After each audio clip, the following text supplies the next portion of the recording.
L'Amérique du Nord présente dans sa configuration extérieure des traits généraux qu'il est facile de discerner au premier coup d'œil.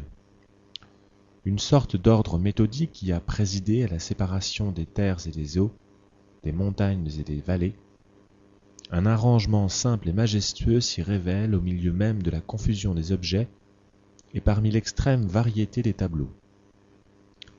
Deux vastes régions la divisent d'une manière presque égale. L'une a pour limite au septentrion le pôle arctique. À l'est, à l'ouest, les deux grands océans. Elle s'avance ensuite vers le midi et forme un triangle dont les côtes irrégulièrement tracées se rencontrent enfin au-dessous des grands lacs du Canada. La seconde commence où finit la première et s'étend sur tout le reste du continent. L'une est légèrement inclinée vers le pôle, l'autre vers l'équateur. Les terres comprises dans la première région descendent au nord par une pente si insensible qu'on pourrait presque dire qu'elles forment un plateau. Dans l'intérieur de ces immenses terre-pleins, on ne rencontre ni haute montagne, ni profonde vallée. Les eaux y serpentent comme au hasard, les fleuves s'y entremêlent, se joignent, se quittent, se retrouvent encore, se perdent dans 1000 marais, s'égarent à chaque instant au milieu d'un labyrinthe humide qu'ils ont créé, et ne gagnent enfin qu'après d'innombrables circuits les mers polaires. Les grands lacs qui terminent cette première région ne sont pas encaissés comme la plupart de ceux de l'ancien monde, dans des collines ou des rochers. Leurs rives sont plates et ne s'élèvent que de quelques pieds au-dessus du niveau de l'eau. Chacun d'eux forme donc comme une vaste coupe remplie jusqu'au bord. Les plus légers changements dans la structure du globe précipiteraient leurs ondes du côté du pôle ou vers la mer des tropiques. La seconde région est plus accidentée et mieux préparée pour devenir la demeure permanente de l'homme. Deux longues chaînes de montagnes la partagent dans toute sa longueur. L'une sous le nom d'Allegheny suit les bords de l'océan Atlantique. L'autre court parallèlement à la mer du Sud. L'espace renfermé entre les deux chaînes de montagnes comprend 228 343 lieues carrées. Sa superficie est donc environ 6 fois plus grande que celle de la France. Ce vaste territoire ne forme cependant qu'une seule vallée qui, descendant du sommet arrondi des Alleghenies, remonte, sans rencontrer d'obstacles, jusqu'aux cimes des montagnes rocheuses. Au fond de la vallée coule un fleuve immense. C'est vers lui qu'on voit accourir de toutes parts les eaux qui descendent des montagnes. Jadis, les Français l'avaient appelé le fleuve Saint-Louis, en mémoire de la patrie absente, et les Indiens, dans leur pompeux langage, l'ont nommé le père des eaux ou le Mississippi. Le Mississippi prend sa source sur les limites des deux grandes régions dont j'ai parlé plus haut, vers le sommet du plateau qui les sépare. Près de lui naît un autre fleuve qui va se décharger dans les mers polaires. Le Mississippi lui-même semble quelque temps incertain du chemin qu'il doit prendre. Plusieurs fois il revient sur ses pas, et ce n'est qu'après avoir ralenti son cours au sein de lacs et de marécages qu'il se décide enfin et trace lentement sa route vers le midi.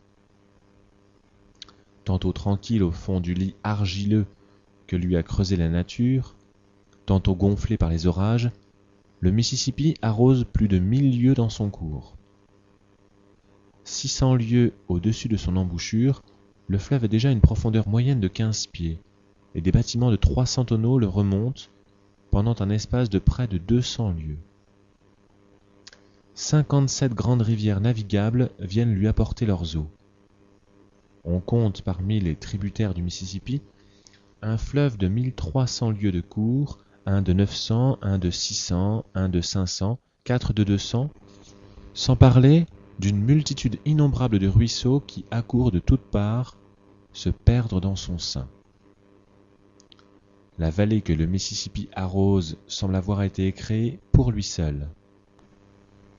Il y dispense à volonté le bien et le mal. Il en est comme le Dieu. Aux environs du fleuve, la nature déploie une inépuisable fécondité, À mesure qu'on s'éloigne de ces rives, les forces végétales s'épuisent, les terrains s'amaigrissent, tout languit ou meurt. Nulle part les grandes convulsions du globe n'ont laissé de traces plus évidentes que dans la vallée du Mississippi. L'aspect tout entier du pays y atteste le travail des eaux. Sa stérilité comme son abondance est leur ouvrage. Les flots de l'océan primitif ont accumulé dans le fond de la vallée d'énormes couches de terre végétale qu'ils ont le temps d'y niveler. On rencontre sur la rive droite du fleuve des plaines immenses, unies comme la surface d'un champ sur lequel le laboureur aurait fait passer son rouleau. À mesure qu'on approche des montagnes, le terrain, au contraire, devient de plus en plus inégal et stérile. Le sol y est, pour ainsi dire, percé en 1000 endroits, et des roches primitives apparaissent çà et là, comme les os d'un squelette, après que le temps a consumé autour d'eux les muscles et les chairs.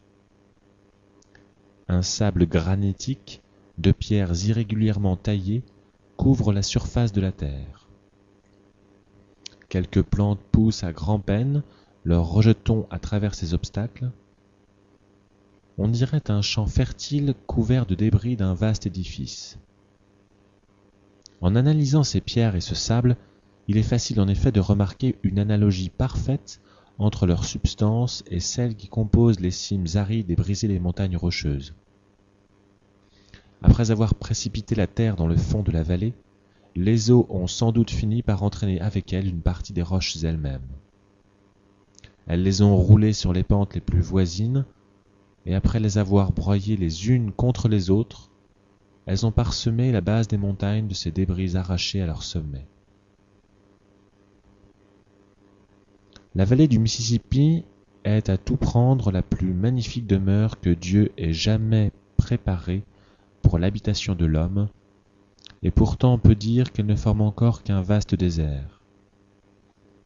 Sur le versant oriental des Alleghanies, entre le pied de ces montagnes et l'océan Atlantique, s'étend une longue bande de roches et de sable que la mer semble avoir oubliée en se retirant. Ce territoire n'a que 48 lieues de largeur moyenne, mais il compte 390 lieues de longueur. Le sol, dans cette partie du continent américain, ne se prête qu'avec peine aux travaux du cultivateur. La végétation y est maigre et uniforme. C'est sur cette côte inhospitalière que se sont d'abord concentrés les efforts de l'industrie humaine. Sur cette langue de terre aride sont nées et ont grandi les colonies anglaises qui devaient devenir un jour les États-Unis d'Amérique. C'est encore là que se trouve aujourd'hui le foyer de la puissance, tandis que sur les dernières s'assemblent presque en secret les véritables éléments du grand peuple auquel appartient sans doute l'avenir du continent. Quand les Européens abordèrent les rivages des Antilles et plus tard les côtes de l'Amérique du Sud, ils se crurent transportés dans les régions fabuleuses qu'avaient célébrées leurs poètes. La mer étincelait des feux du tropique, la transparence extraordinaire de ces eaux découvrait pour la première fois aux yeux du navigateur la profondeur des abîmes. Çà et là se montraient de petites îles parfumées qui semblaient flotter comme des corbeilles de fleurs sur la surface tranquille de l'océan. Tout ce qui dans ces lieux enchantés s'offrait à la vue semblait préparé pour les besoins de l'homme ou calculé pour ses plaisirs. La plupart des arbres étaient chargés de fruits nourrissants, et les moins utiles à l'homme charmaient ses regards par l'éclat et la variété de leurs couleurs. Dans une forêt de citronniers odorants, de figuiers sauvages, de myrtes à feuilles rondes, d'acacias et de lauriers roses, tout entrelacés par des lianes fleuries, une multitude d'oiseaux inconnus à l'Europe faisaient étinceler leurs ailes de pourpre et d'azur et mêlaient le concert de leurs voix aux harmonies d'une nature pleine de mouvement et de vie. La mort était cachée sous ce manteau brillant, mais on ne l'apercevait point alors, et il régnait d'ailleurs dans l'air de ces climats je ne sais quelle influence énervante qui attachait l'homme au présent et le rendait insouciant de l'avenir. L'Amérique du Nord parut sous un autre aspect. Tout y était grave, sérieux, solennelle.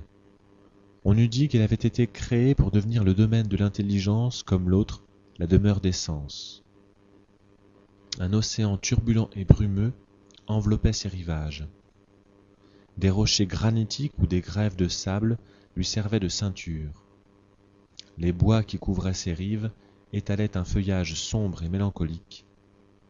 On n'y voyait guère croître que le pin, le mélèze, le chêne vert, l'olivier sauvage et le laurier. Après avoir pénétré à travers cette première enceinte, on entrait sous les ombrages de la forêt centrale. Là se trouvaient confondus les plus grands arbres qui croissent sur les deux hémisphères. Le platane, le catalpa, l'érable à sucre et le peuplier de Virginie entrelaçaient leurs branches avec celles du chêne, du hêtre et du tilleul. Comme dans les forêts soumises au domaine de l'homme, la mort frappait ici sans relâche. Mais personne ne se chargeait d'enlever les débris qu'elle avait faits. Ils s'accumulaient donc les uns sur les autres. Le temps ne pouvait suffire à les réduire assez vite en poudre et à préparer de nouvelles places. Mais au milieu même de ces débris, le travail de la reproduction se poursuivait sans cesse. Des plantes grimpantes et des herbes de toute espèce se faisaient jour à travers les obstacles. Elles rampaient le long des arbres abattus, s'insinuaient dans leur poussière, soulevaient et brisaient l'écorce flétrie qui les couvrait encore et frayaient un chemin à leurs jeunes rejetons. Ainsi, la mort venait en quelque sorte y aider à la vie. L'une et l'autre étaient en présence, elles semblaient avoir voulu mêler et confondre leurs œuvres. Ces forêts recelaient une obscurité profonde. 1000 ruisseaux dont l'industrie humaine n'avait point encore dirigé le cours y entretenaient une éternelle humidité. À peine y voyait-on quelques fleurs, quelques fruits sauvages, quelques oiseaux. La chute d'un arbre renversé par l'âge, la cataracte d'un fleuve et le mugissement des buffles et le sifflement des vents y troublaient seuls le silence de la nature. À l'est du grand fleuve, les bois disparaissaient en partie. À leur place s'étendaient des prairies sans bornes. La nature, dans son infinie variété, avait-elle refusé la semence des arbres à ces fertiles campagnes? Ou plutôt, la forêt qui les couvrait avait-elle été détruite jadis par la main de l'homme? C'est ce que les traditions ni les recherches de la science n'ont pu découvrir. Ces immenses déserts n'étaient pas cependant entièrement privés de la présence de l'homme. Quelques peuplades erraient depuis des siècles sous les ombrages de la forêt ou parmi les pâturages de la prairie. À partir de l'embouchure du Saint-Laurent jusqu'au delta du Mississippi, depuis l'océan Atlantique jusqu'à la mer du Nord, ces sauvages avaient pris entre eux des points de ressemblance qui attestaient leur commune origine. Mais du reste, ils différaient de toutes les races connues. Ils n'étaient ni blancs, comme les Européens, ni jaunes, comme la plupart des Asiatiques, ni noirs comme les nègres. Leur peau était rougeâtre, leurs cheveux longs et luisants, leurs lèvres minces et les pommettes de leurs joues tressaillantes. Les langues que parlaient les peuplades sauvages de l'Amérique différaient entre elles par les mots, mais toutes étaient soumises aux mêmes règles grammaticales. Ces règles s'écartaient en plusieurs points de celles qui jusque-là avaient paru présider à la formation du langage parmi les hommes. L'idiome des Américains semblait le produit de combinaisons nouvelles. Il annonçait de la part de ses inventeurs un effort d'intelligence dont les Indiens de nos jours paraissent peu capables. L'état social de ces peuples différait aussi sous plusieurs rapports de ce qu'on voyait dans l'Ancien Monde. On eût dit qu'ils s'étaient multipliés librement au sein de leur désert, sans contact avec des races plus civilisées que la leur. On ne rencontrait donc point chez eux ces notions douteuses et incohérentes du bien et du mal, cette corruption profonde qui se mêle d'ordinaire à l'ignorance et à la rudesse des mœurs, chez les nations policées qui sont redevenues barbares. L'Indien ne devait rien qu'à lui-même. Ses vertus, ses vices, ses préjugés, était son propre ouvrage. Il avait grandi dans l'indépendance sauvage de la nature, sa nature. La grossièreté des hommes du peuple, dans les pays policés, ne vient pas seulement de ce qu'ils sont ignorants et pauvres, mais de ce qu'étant tels, ils se trouvent journellement en contact avec des hommes éclairés et riches. La vue de leur infortune et de leur faiblesse, qui vient chaque jour contraster avec le bonheur et la puissance de quelques-uns de leurs semblables, excite en même temps dans leur cœur de la colère et de la crainte. Le sentiment de leur infériorité et de leur dépendance les irrite et les humilie. Cet état inférieur de l'âme se reproduit dans leurs mœurs ainsi que dans leur langage. Ils sont tout à la fois insolents et bas. La vérité de ceci se prouva aisément par l'observation. Le peuple est plus grossier dans les pays aristocratiques que partout ailleurs, dans les cités opulentes que dans les campagnes. Dans ces lieux où se rencontrent ces hommes si forts et si riches, les faibles et les pauvres se sentent comme accablés de leur bassesse. Ne découvrant aucun point par lequel ils puissent regagner l'égalité, ils désespèrent entièrement d'eux-mêmes et se laissent tomber au-dessous de la dignité humaine. Cet effet fâcheux du contraste des conditions ne se retrouve point dans la vie sauvage. Les Indiens, en même temps qu'ils sont tous ignorants et pauvres, sont tous égaux et libres.